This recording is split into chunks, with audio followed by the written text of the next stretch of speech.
नाई धोई अड्डे बैठी मन लागी ठंड पर ठंड बिचारी के कर पड़ोसन मांगा लंडे अरे लाला तेरा दियो रे लाला छोरे का बापू मने बुलावे ना जाने कुछ देवे अरे देने लेने कुछ भी को ना चूत के चुम्बी लेवे।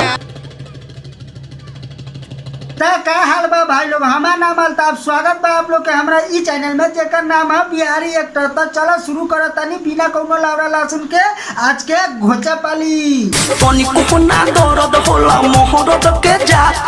अरे भौजी आखिर ऐसे न हो का गइल जे कहत रू कि तइको न दर्द होला मर्द के जात में लागत तोहर घर मरा गइल है का? आगे छोरी करे पीछे की पर सखी।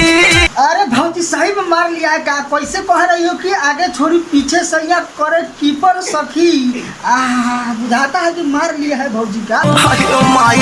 हे भौजी इतना गच होके इतना खुशी होके ऐसे घर निकाल के केहू जाने के कहबू कि हे सैया आओ हमरा के चुमा लेला तो उ गाने न मारी तोरा के। केहू आदमी के तैका ले तू ऑफर देबू तो उहा के पूरा घुसा दिया। देखो तेरा भाई लोग भौजी जब ई कहतिया कि आय हाय त कितना गच बारी कितना खुश हो तारी भौजी के। एक बार खुशी देखा यार, एक बार भौजी के खुशी देखा, देख के बुझा जाए कि भौजी रात भर करौले बिया आ फोफियलो बिया।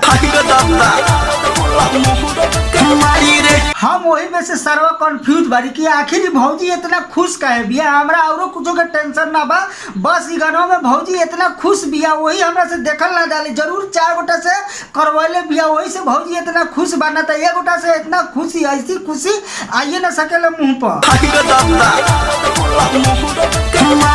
तब भाई लोग आखिर तोनी सोचत हो यार ई का कहता कि 4 गोटा से करवले तोनी के विश्वास ना होई हम जानत रहलिए। यही सब भौजी से कहवा देते तला भौजी त कय गोटा से करवैलू ह बताव। सखीरे राज बलमा के जान गइली, सखीरे राज बलमा के जान गइली आ पहले राती पलंग पर जान गइली। एक खीरे पलू ससी के जान गइली, ए मौके भी मनोहर के मान गइली। पलू शशि हेनो मनोहर लावरा जाने काका कहतिया ये सब से गिनम न त 5-6 गोटा होया। मान ला भाई लोग एगो औरत के एगो छौरी के 5 गोटा 6 गोटा करी तो दिन भर गार कुदका के हंसस के ऐसे ऐसे नाच के ना बताई त का उ लावरा मुंह लटका के रही। ओकरा त रात भर प्यार मिलल बा, रात भर कुदा कुदा के लियल गइल बा तो उ खुशे न रही दिन भर। वही से हम कहतनी कि सर्व ये इतना खुश कैसे बिया। देख के सुघर जवानी रे मुअना मारे ले आँख काहे कच कच कच कच। देखी के सुनर जवानी रे मुँह ना मारे ले आँख काहे कच कच। भौजी के कहे के मतलब ई है, छतरी छौरी के कहे के मतलब ई है कि तू हमरा के देख के आँख ना मारा बिल्कुल ना मारा। तू मारे के है तो सीधा आवा हमरा के गच गच मारा, हमर सामान मारला हमरा के घोप घाप के जा, लेकिन आँख ना मारा। मन करे लइकन के डरे रे माई धदी सामान दुनु घरे। मन करे लइकन के डरे रे माई धदी सामान दुनु घरे। तू ध के देखावा धरबा कैसे, जैसे दुनु सामान बा काटबा सरवा मर जइबा सरवा के बेटी। ध के देखावा तू धरबा कैसे बाहर निकलबा कैसे।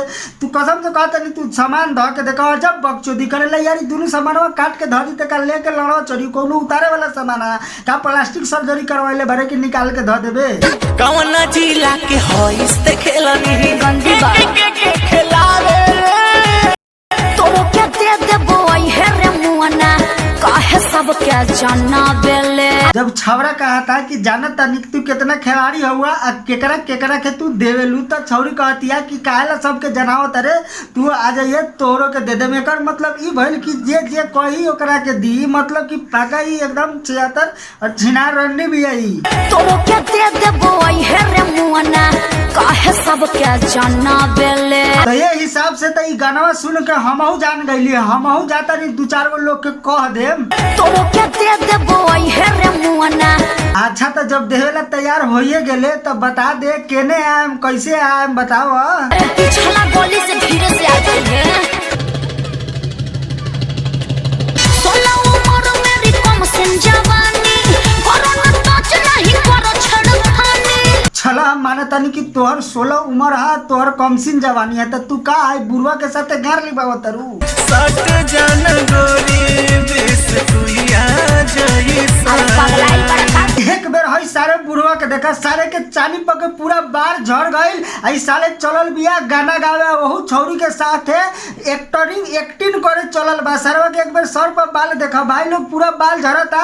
आई छौरी के कहत है एक बेरी आजा सट जा चिटकुइया निया ना, यही के कहल जाला भाई लोग। बहिन चुरावे गली गली अब भाई बने बाहुबली। जान ले बुका जान न लियल जाई साले, जइया तू साले हमरा भेटा गइले ना तोर घर लियल जाई। तो निसट के देखा काहेला हर जोबन फेंके लागी पानी। धनी सट के देख तोहर जोबन फेंके लागी पानी। अरे साले भड़ुआ चोद ते ना मानबे। आओ हमरा लाड़वा के धऽ के छू के देख साला, हमर लाड़वा में से पानी चुए लागी। ते एकर मतलब का है कि हम तोर घर ले ली? निसट के देखा चल हटाओ रे सरवा के, ना ते एजे से कूद के घर ले ले सारे के। यारवा बुला के मकई के खेत में लगल करे पटक के। यारवा बुला के मकई के खेत में लागे उ करे पटक के। ओकरा बाद का कहता ई सरवा से सुना डाले तो इने उने झटके। खाना तारा भाई लोग ई सरवा लोग बतावे ला कहा चाहिए। तीनों सरवा जो है साला स्क्रीन पर लौकता, गाना मारी खेल के मकैया में से अब के निकलला सा, वही बता रहा है सालवा से के गाना में घुसावत रहला का। वो ओकरा गाना में ओकरा गाना में तो सरवा से के घुसत ना रहला का। वही सरवा ई बतावा ई पब्लिक के आके बतावता ओपनली। सरवा से के देखा तारा सारा एगो सरवा कैसे भक्चोदा नहीं डांस करता, एगो ई साइडवा में ई सरवा बोकवा चोदवा, सारी गंदा खाली गाना गावेला सारा सब। यारवा बुला के मकई के खेत में ना भाई लोग अब ये हम तरीका देर पहले देखले रहलिए। अब हम मोबाइल चालू न रहला खाना तो वीडियो कर लेती है। मकई के खेत में तीनों सरवा ये सब गाना मारी करत रहला गा, छटका गोल खेलत रहला गा। वही बात वो ऊपर आके मकई के खेत से बाहर बतावता। सोचला सा कि सरवा के देख ली हो ना तो गाना गा के सबके समझावे लागल हो कि गाना के बात है, लेकिन असली में एकनी सरवा अब ये तीनों जने आपस में कह के कांड निकलला सा। मुहुआ लगावस खूबे जीवियावस लागे बागी हम हटके डाले तो इने उने झटके। मुहवा लगावस खूबे जीवियावस मनवा एने ओने भटके आ करे तो लागे छटके। अब भाग जाए साले, न तो ऐसे न कूद के लाड़ मारे हम कि सीधा एने ओने केनाहू ना जाए, सीधा ठेकाने पर जाइए गाड़ के फाड़ दी। समझ गेला साले, ऐसे गाना निकाला तरह। यारवा बुला के मकई के खेत में अरे भाग जाए साले से, न तो ऐसा लाड़ मारे कि गाड़ में फाड़ जाए साले। तो को एने ओने छटके हमार लाड़, समझ गेला। यारवा बुला के मकई के खेत में वनी माई के चोदता घचार पेला। पानी कुकुना दर्द होला मोहरत के जात में। ये बहनचोद सारे मिलके हमको पागल बना रहे हैं, मादर चोद के बच्चे। आज के वीडियो में समाप्त करता नहीं। आई होप कि वीडियो आप लोग को अच्छा लागल हो। अगर वीडियो तरीको पसंद आ गए हो तो वीडियो के लाइक करिए यार, चैनल के सब्सक्राइब करके घंटा बजा दी ताकि कोनो वीडियो डालम तो आप तक पहुंची सबसे पहले। नीला दुपट्टा पीला सूट चाइना तेरी माँ की चूत।